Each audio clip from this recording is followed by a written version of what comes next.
আসসালামু আলাইকুম রহমতুল্লাহি ওবারাকাতুহু। জুলাই আন্দোলন অথবা আওয়ামী লীগের পতন ঘটানোর প্রকৃত মাস্টারমাইন্ড কে? এই জিনিসটা নিয়ে বাংলাদেশে এখন তুমুল বিতর্ক চলছে এবং এই ক্রেডিটটা সবাই নিতে চায়। তাই আমি মনে করছি যে এই বিষয় নিয়ে একটা ভিডিও করা উচিত। জুলাই আন্দোলন যখন শুরু হয় এবং আন্দোলনের তীব্রতা যখন বাড়ে এবং আওয়ামী লীগ যখন অনেককেই গ্রেপ্তার করা শুরু করেছিল, ঠিক সেই সময় বিএনপির পক্ষ থেকে বলা হয়েছিল যে এই আন্দোলনের সাথে বিএনপির কোনো সম্পর্ক নেই, এটা ছাত্রদের আন্দোলন। কিন্তু 5 আগস্টের পর এই ক্রেডিটটা বিএনপির লোকজন তারেক রহমানকে দিতে চাইছে। আবার ডক্টর ইউনূস মাহফুজ আলমকে প্রকৃত মাস্টারমাইন্ড হিসেবে বিশ্ব দরবারে পরিচয় করিয়েছে। আবার জামাতকে নিয়ে মানুষ মনে করছে যে এই আন্দোলনের প্রকৃত মাস্টারমাইন্ড ছাত্র শিবির। এর কারণ হচ্ছে যারা সমন্বয়ক ছিল, এই সমন্বয়কদের মধ্যে কোন দলের কত পার্সেন্ট, এটা নিয়ে কিন্তু অনেক আলোচনা হয়েছে। নিশ্চিতভাবে ধরে রাখতে পারেন, যদি এই জুলাই অভ্যুত্থান সফল না হতো তাহলে সবাই গা বাঁচিয়ে চলার চেষ্টা করত। আর যারা এগুলোর ক্রেডিট নিতে চাইছে কেউ এর দায় স্বীকার করতো না, মানে নিজে এটা করেছে এটা কেউ বলতো না। মানে সবাই শেষ পর্যন্ত গা বাঁচানোর চেষ্টা করতো। আর বিপদে পড়তো কারা? মানে সবচাইতে বিপদে কারা পড়তো? দেখেন, এই আন্দোলনের মূল সফলতা হচ্ছে আওয়ামী লীগ সরকারের পতন হয়ে যাওয়া। আওয়ামী লীগ সরকারের পতন হওয়া মানে এই জুলাই আন্দোলনটা সার্থক বা সফল। এখন আমরা যদি এটার প্রকৃত মাস্টারমাইন্ডকে এটা বিশ্লেষণ করতে চাই তাহলে একটু পিছনে যেতে হবে আমাদেরকে। আওয়ামী লীগ সরকারের পতন ঘটানোর চেষ্টা করেছিল সর্বপ্রথম জামাত শিবির 2014 সালের নির্বাচনের আগে, যখন জামাত নেতাদেরকে অ্যারেস্ট করা শুরু হয়েছিল সেখান থেকেই জামাতের আন্দোলন শুরু হয়েছিল। যখন জামাত নেতাদেরকে ফাঁসিতে ঝুলানোর প্রক্রিয়া শুরু হয়েছিল তখন কিন্তু জামাত শিবিরের আন্দোলনের তীব্রতা বাড়তে থাকে। এমনকি সেই সময় আপনারা জানেন অনেক জামাত শিবিরের নেতাকর্মী নিহত হয়েছে। এরপর যখন দেলোয়ার হোসেন সাঈদীর রায় দেওয়া হলো, ঠিক সেই সময় কি ঘটেছে আপনারা সবাই জানেন, যে কি পরিমাণ লোক পুলিশের গুলিতে নিহত হয়েছে।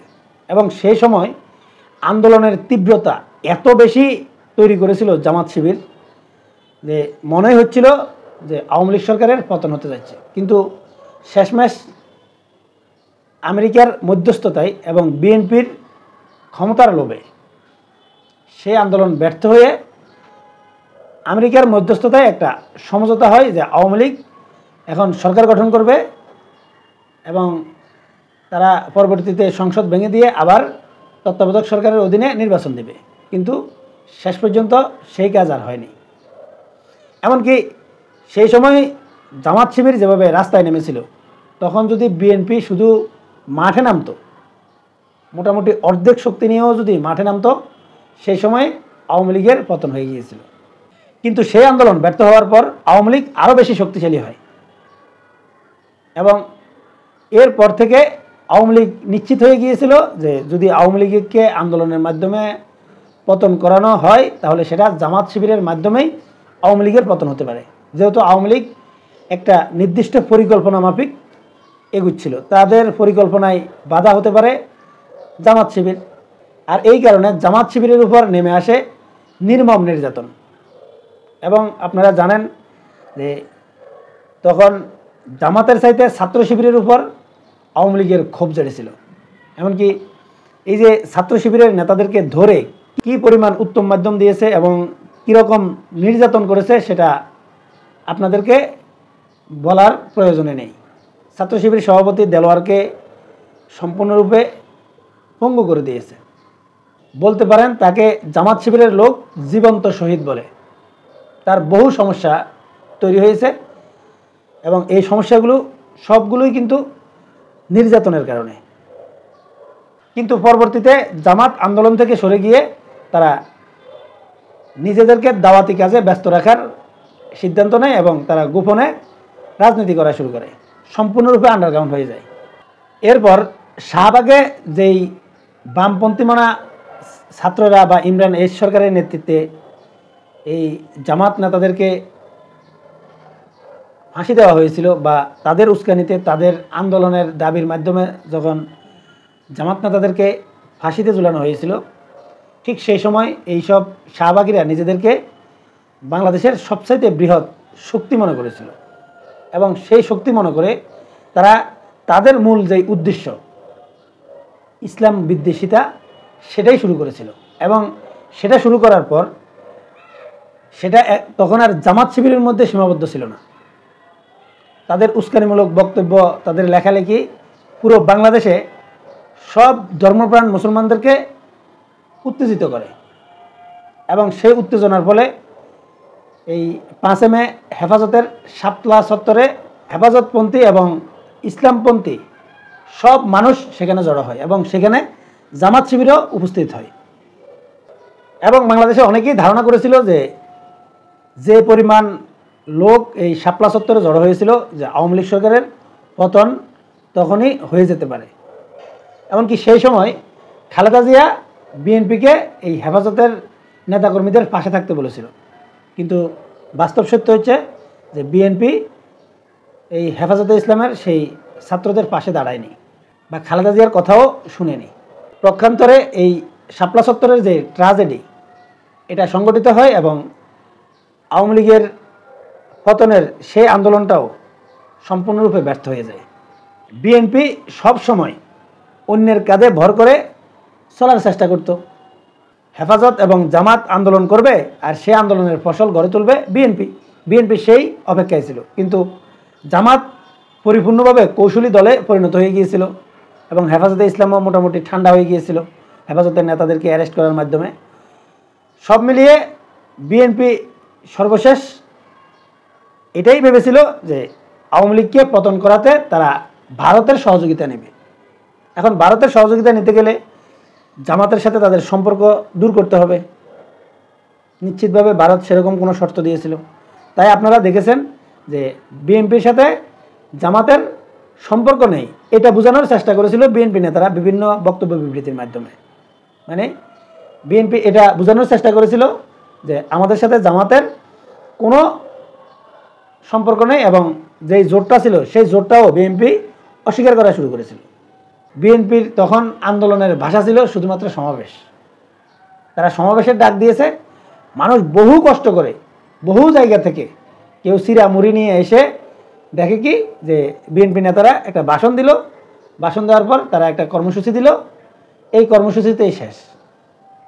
এছাড়া কোটা সংস্কার আন্দোলন যখন শুরু হয়েছিল, ভিপি নূর শুরু করেছিল, ঠিক সেই সময়ও এই শুধুমাত্র এই ছাত্ররা তাদের দাবি দাওয়া নিয়ে আন্দোলন করেছে। সেখানে এই বিএনপি বা জামাত সেরকম শক্তভাবে মাঠে নামেনি বা তাদেরকে শুধুমাত্র উপর দিয়ে সমর্থন করে গিয়েছে এবং ভিপি নূর শুধু মারে খেয়েছে এবং বাংলাদেশে একটা জনপ্রিয় নামে পরিণত হয়েছে। ঠিক জুলাই অভ্যুত্থান যখন শুরু হয় সেই সময় আপনারা জানেন যে অনেকের অনেক রকম বিশ্লেষণ ছিল, এমনকি সেই আন্দোলনটাকে অনেকে আওয়ামী লীগের পরিকল্পিত আন্দোলন বলেও চালিয়ে দেওয়ার চেষ্টা করেছিল। যেমন অনেকেই হয়তো আমার এই কথাটা শুনতে চাইবেন না বা মানতে চাইবেন না, আপনারা সাংবাদিক ইলিয়াস হোসেনের ইউটিউব চ্যানেলে ঢুকে ঠিক সেই সময়ের ভিডিও যদি আপনারা দেখেন, প্রাথমিক অবস্থায় যে ভিডিওটা করেছে সাংবাদিক ইলিয়াস, এটা দেখলেই বুঝতে পারবেন যে সাংবাদিক ইলিয়াসও বলেছিল যে এই আন্দোলনটা সরকারের পাতানো আন্দোলন। মানে এই জুলাই অভ্যুত্থানের যে আন্দোলনটা হচ্ছিল এটাকে অনেকে বিশ্বাস করতে চায়নি। কিন্তু বিএনপির আরেকজন অনলাইনের জনপ্রিয় একটা মুখ, সেটা হচ্ছে ডক্টর ফয়জুল হক, হয়তো আমি মনে করছি যে আগামীতে সে বিএনপির নমিনেশন পায় কিনা সন্দেহ রয়েছে এবং সে সম্ভবত ইসলামিক দলগুলো থেকে রাজনীতি করবে বলে মনে হচ্ছে, কিন্তু প্রকৃতপক্ষে সে একজন বিএনপিপন্থী এবং বিএনপির অনলাইন বুদ্ধিজীবী বলতে পারেন এবং একজন ইউটিউবারও বলতে পারেন। সেই ডক্টর ফয়জুল হক তিনি কিছু তথ্য দিয়েছিলেন যে এই জুলাই অভ্যুত্থান যখন শুরু হয় তখন জামাতের আমির ডক্টর শফিকুর রহমান ওনার সাথে কথা বলে তিনি জানিয়েছিল যে এবার ভালো একটা কিছু হবে, পরিকল্পিতভাবে আগানো হচ্ছে যে এই আন্দোলনটাকে সফল করতে হবে। এই তথ্য থেকে বোঝা যায় যে এই জুলাই আন্দোলনে জামাতের ভূমিকা সবচাইতে বেশি ছিল, এতে কোনো সন্দেহ নেই। এবং আমিও এটা ধারণা করেছিলাম যে হয়তো এই আন্দোলনটা ব্যাপক তীব্র হতে পারে, যেরকম জামাত নেতাদেরকে ফাঁসি দেওয়ার সময় যেভাবে জামাত পরিপূর্ণভাবে পুরো শক্তি নিয়ে মাঠে নেমেছিল সেরকম শক্তি আসতে পারে। কিন্তু জামাত বা হেফাজতের যেই ঘটনাটা, এই ঘটনায় জামাত শিবির বা জামাত এটা নিশ্চিত হয়ে গিয়েছিল যে ইসলামিক দলগুলো যদি সামনে থেকে নেতৃত্ব দেয় তাহলে আওয়ামী লীগ সরকারকে পতন করানো যাবে না, কারণ আন্তর্জাতিকভাবে সাপোর্ট পাবে না। তাই আমার যেটা মনে হয়, ছাত্র শিবির যেহেতু গোপন সংগঠন ছিল এবং সমন্বয়কদের বেশিরভাগ অংশ ছাত্র শিবিরের, তাই এটা স্পষ্টভাবে বোঝা যাচ্ছে যে কিছু ছাত্রদেরকে সামনে দিয়েছে, যেমন আসিফ, নাহিদ সহ যেসব সার্জিস আলমরা, এদেরকে সামনে রাখা হয়েছিল এবং তাদেরকে সামনে রেখে এই আন্দোলনের নেতৃত্ব দেওয়া হয়েছিল। এটার প্রমাণ হিসেবে আমি আরেকটু আপনাদেরকে এই কিছু কথা যুক্ত করি। যেমন আসিফ নাহিদদেরকে যখন অ্যারেস্ট করা হয়েছিল এবং ডিবি হারুন ধরে নিয়ে গিয়েছিল এবং তাদের মাধ্যমে একটা বিবৃতিও দেওয়ানো হয়েছিল, সেটা নাহিদ ইসলাম পড়ে শুনিয়েছিল এবং একটা আঙ্গুল তুলে রেখেছিল, মানে এটা বোঝানোর চেষ্টা করেছিল যে তাদেরকে জোরপূর্বক এই ঘোষণাটা দেওয়ানো হচ্ছে। ঠিক সেই সময় 9 দফা আসলো, 9 দফার পর 1 দফা আসলো। এই জিনিসগুলো প্রমাণ করে যে যারা সামনের সারিতে নেতৃত্ব দিয়েছে তারা এই জুলাই অভ্যুত্থানের মূল বিষয়গুলো জানতো না। এমনকি আসিফ নাহিদরাও স্বীকার করেছিল যে তাদের কাছে সব তথ্য ছিল না। তাহলে তথ্য কার কাছে ছিল? মাহফুজ আলমের কাছে। মাহফুজ আলমের নামটা আমরা শুনেছি 5 আগস্টের পর, কিন্তু 5 আগস্টের পর আমরা যেটা শুনেছি যে 9 দফা যেটা লিখে দিয়েছিল সেটাও কিন্তু ছাত্র শিবিরের সেক্রেটারি লিখে দিয়েছিল। এমনকি সেই 9 দফার পর আবার 1 দফা যে আন্দোলন করেছিল এটাও নাকি ছাত্র শিবির তাদেরকে বলেছে, তাই তারা করেছে, মানে ছাত্র শিবিরের পক্ষ থেকে। আবার আন্দোলনকে একদিন এগিয়ে নিয়ে আসা, এটাও নাকি ছাত্র শিবির করেছে। এত কিছু যদি ছাত্র শিবির করে তাহলে আন্দোলনের মূল মাস্টারমাইন্ড কে বা কারা?